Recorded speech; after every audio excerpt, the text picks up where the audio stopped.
देखो यार, सोनम गुप्ता पहले से ही बदनाम थी और एक सोनम रघुवंशी ये तो और लाकर उस पे पानी छिड़क दी, नए वर्जन के साथ अपडेट हो गया।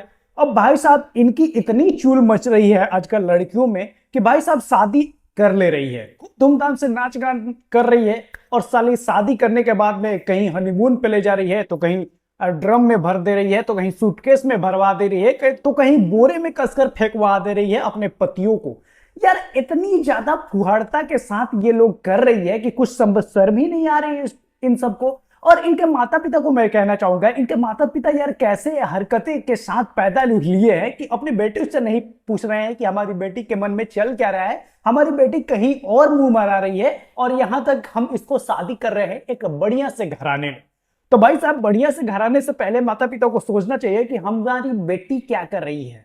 हमारी बेटी को छुछुंदर पसंद है तो मैं छुछुंदर पसंद वाले लड़के को शादी कर रहा हूं। इनको तो कहना चाहूंगा सबसे पहले कि सोनम जो रघुवंशी है, इनकी अफेयर चल रहा था राज लड़के के साथ। वो राज कुशवाहा है, उस लड़के के साथ इसका अफेयर चल रहा था बहुत सालों से, करीबन 5 सालों से ज्यादा से इसका मुंह मरगल चल रहा था, आप समझ सकते हैं। तो वो बात जो इन लोगों को आई तो ये लोग बहुत ज्यादा राजा के घराने से ये लोग शादी करते हैं, उसके पिता राजा के घराने से जाते हैं रिश्ता लेने के लिए, और रिश्ता आपस में जुड़ता है। उसके बाद ये लोगों को शादी हो जाती है, सोनम की शादी होती है, और यहां तक राजा की शादी होती है। 11 मई को इन लोगों की शादी बड़ी धूमधाम से होती है, और 11 मई के बाद धीरे धीरे ये अपना दिन गुजारते हैं। उसके बाद लड़की मन बनाती है कि राजा को सीधे रास्ता से हटाना है, और हमारा अफेयर तो राज के साथ चल रही। भाई राज इतना सुंदर लड़का है, हम इस राजा के साथ क्या करेंगे, और राजा के घर में क्यों ही झाड़ू पोछा करेंगे। हम तो राज के साथ जाएंगे, एक झोपड़ी है उसमें दिन गुजारेंगे, और बहुत सारा फैशन के साथ रहेंगे, और गोबर पानी सारा कुछ करेंगे। बताता हूं राज के बैकग्राउंड, आपको बताता हूं। राज बैकग्राउंड छोटा सा परिवार से आता है, और यहां तक कि राज जो लड़की का नाम है ये एक सुपरवाइजर करता है। किस सुपरवाइजर का काम करता है, तो सोनम रघुवंशी के पिता के घर में, यानी सोनम रघुवंशी का जो पिता है उसके फैक्ट्री में ये काम करता था, सुपरवाइजर का नौकरी करता था, और उसी नौकरी से धीरे धीरे करके सोनम को पटा लेता है, यानी सोनम को पटा लेता है, और इन लोगों का उसी वक्त से काम चलने लगता है। सोनम गुप्ता को पटाने के बाद में भाई साहब इन लोगों का बहुत सारा अफेयर, इधर उधर मुमरवल होटल जाना तो घूमने जाना।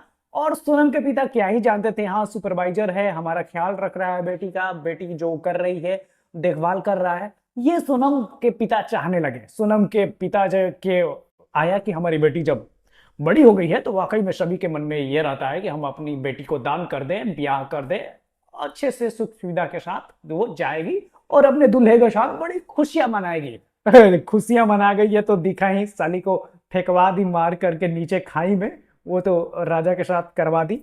तो भाई साहब ये एक सुपरवाइजर की नौकरी करता था, और सोनम के पिता को भी पटा लिया और सोनम को भी पटा लिया, दोनों का काम चल रहा था। वाकई में 11 मई को शादी होती है इन लोगों को, 20 मई के हनीमून के लिए मेघालय ले जाती है, अपने पति राजा को मेघालय ले जाती है कि चलिए वहां पे खूब खाएंगे, घूमेंगे और ऐश करेंगे, और क्या। तो पूरा का पूरा ले जाती है सोनम अपने पति राजा को। और भाई साहब ये तो पहले से ही सुपारी दे दी थी राज कुशवाहा को कि आइएगा, वहां से 2-3 बंदे को वो भेज देता है कि इसको मारना है। अब राज कुशवाहा कहता है कि तुम कहाँ हो, फोन से बातें रहती है होती हुई, और जहां भाई साहब मेघालय ले गई है राजा को, वहां पे 2-3 बंदे आते हैं और उसको मार देते हैं। उसके बाद नीचे गहरी खाई में राजा को फेंक दिया जाता है। भाई साहब राजा को नीचे फेंक दिया जाता है, और सोनम वहां से फरार हो जाती है, यहां तक कि वहां से मेघालय से भागकर गाजीपुर आ जाती है अपने घर। समझिए कि गाजीपुर यूपी में पड़ता है, और यूपी में एक ढाबे पर उसको पकड़ा जाता है। तो भाई साहब ढाबे पर आकर अब चाय नाश्ता कर रही थी कि क्या कर रही थी, वहां से उसको पकड़ा जाता है।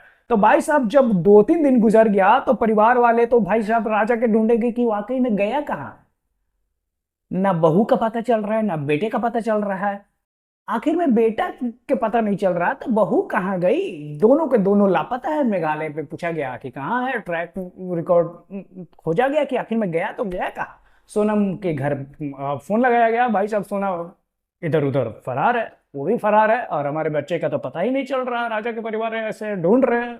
भाई साहब जब सोनम पकड़ाई तो मामला पता चला कि ये इसका तो प्रेम प्रसंग चल रहा है। और काफी ज्यादा ये लोग को जब इधर से बात पूछा गया तो ये लोगों को पता चला कि भाई साहब वो सोनम तो मरवा कर अपने पति को फेंकवा दी है गहरी खाई में। और 2-3 बंदे और शामिल है, अभी तो 4 गिरफ्तार हुए हैं, पता नहीं कितनों को सुपारी दे रखी थी सोनम। भाई साहब ऐसे छुछुंदर आजकल कहां से मिल जा रहे हैं इस सुंदरिया और बंदरिया को, भाई साहब मुझे समझ में नहीं आता। और उस परिवार से मैं कहना चाहूंगा जो लड़की पाल रहा है, मैं कहना चाहूंगा कि पहले ब्याह करने से यार पहले पूछ लिया करो अपनी बेटी से, किसी को जान मत मरवाया करो, अपनी बेटी से पूछ लिया करो कि हाँ उसके राजघराने की लड़के पसंद है या छुछुंदर के साथ ही वो खुश रहना चाहती है, तो उसी छुछुंदर के साथ शादी कर दिया करो यार। उसी छुछुंदर के साथ वो जिंदगी में खुश रहेगी, चाहे उसे गोबर ही थोपना पड़े, वो तो खुश रहेगी उसके साथ। लेकिन किसी की जिंदगी मत बर्बाद करो इस बंदरिया के चक्कर में। तो भाई साहब कहने का तात्पर्य यही है कि लड़कियों से जब ब्याह कर रहे हो तो उसके आगे पीछे सब पता कर लो, और ना तो करो ही मत यार शादी, ऐसे ही रहो, तुम जिंदगी में खुश रहोगे और जिंदगी में खूब ऐसो आराम करो। और लास्ट में यार जब बात आएगी बुढ़ापा का तो बस जो है अपना वृद्धाश्रम ज्वाइन कर लो, तुम्हारे पास जो भी पैसे पैसे हैं सारा वृद्धाश्रम को दान कर लो और ज्वाइन कर लो। लेकिन लड़कियों से शादी मत करो, साली मरवा देगी यार ऐसे। तो मुझे उम्मीद होगा कि आपको ये वीडियो जरूर पसंद आएगी। हाँ बंदरिया से दूर रहो यार आजकल के, और माता पिता को पहले लड़की देखने जा रहे हो तो पहले उसका आगे पीछे कौन क्या है सब कुछ पूछ डालो, ना कि शादी के बाद खूब धूमधाम नचाए और तुमको ले जाए और फिर बोरा में ड्राम में सूटकेस में नीचे खाई में फेंकवा दे मरवा के। तो ऐसे काम नहीं चलेगा। तो वीडियो को ज्यादा से ज्यादा शेयर जरूर कीजिएगा, और चैनल को सब्सक्राइब नहीं किया हो तो इस चैनल को सब्सक्राइब जरूर कीजिए।